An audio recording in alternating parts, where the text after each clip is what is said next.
Hey everyone, welcome back to Master and On Garage. Today, if you can see it in there, I got the Caprice up on a lift. We're gonna reinstall the fuel system. I have a track bar to adjust the rear end. It's adjustable, go figure. I have a thicker sway bar for the non-existent sway bar for up front that I'm gonna install. Reroute some fuel lines and hopefully get it started by the end of the day. Let's go. Come on.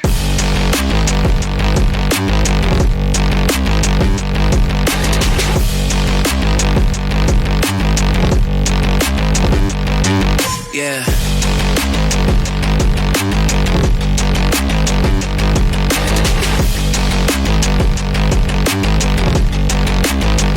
All right, different, new, same, kind of, sort of, different plan I got going. I got the fuel cell apart. I don't want to mess with this pickup tube just yet until we start doing a brand new fuel system with the surge tank. What I'm going to do is I'm actually going to reuse the original fuel pump that's bolted to the bottom of the car, and I'm just going to fill this thing with fuel, throw this thing in there, put a new fitting on this, attach it. Yeah, we'll start it up. Another thing with the way it sits, this side is more sucked in than the other side. The other side is really close to the fender. To fix that, I have this adjustable track bar. I'm going to throw that on there today and adjust it. And I have this big sway bar that I used to have on the car. I have some bracketry in there. I'm going to dig out. I'm going to install it on the front. Yeah, I guess I'll just get to that then.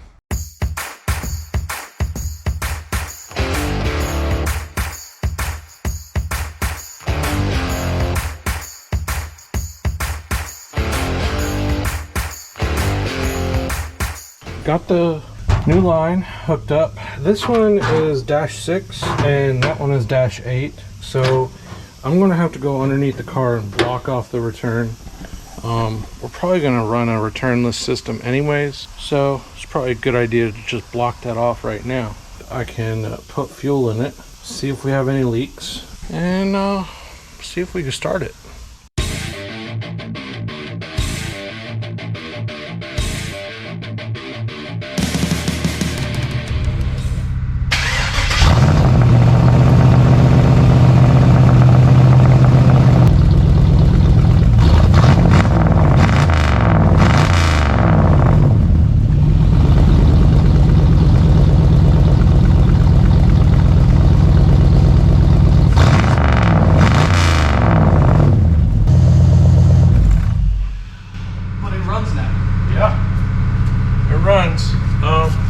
I think I might have a fuel leak, maybe.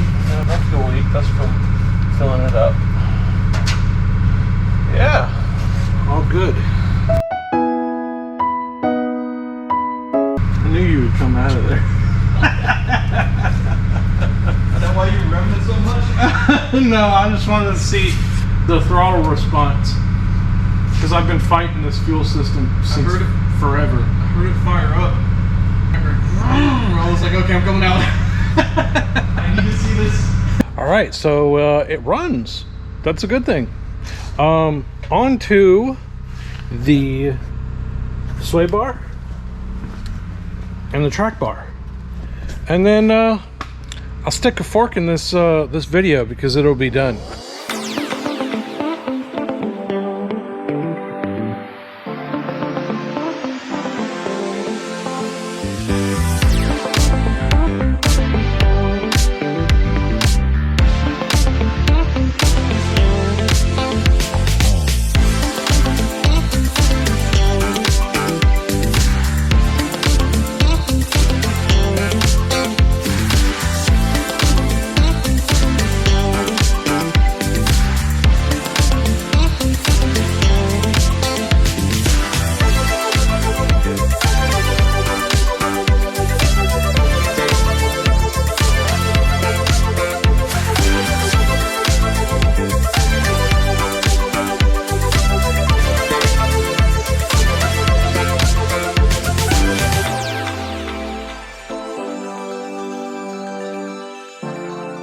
Alright, new track bar is in.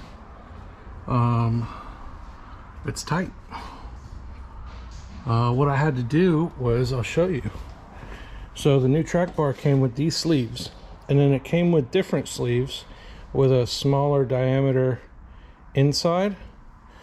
And turns out I had to press out the old ones, which are those, and press in the smaller diameter ones, which are these. And the weird thing about it is they supply you with a brand new bolt for this side, but the brand new bolt is the smaller diameter. So I'm not quite sure what CPP is doing, but come on, guys. Also, another downside of this one, there is no hex on this tube that actually adjusts. The only hex are these nuts. So later on down the road, I know I'm gonna have to use probably some channel locks or monkey wrench or something, pipe wrench, to adjust this, and all this nice powder coating will go bye-bye. So not quite sure what they were thinking there either, but it's adjustable and we can move along to the front sway bar. Here we go.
Alright, all done.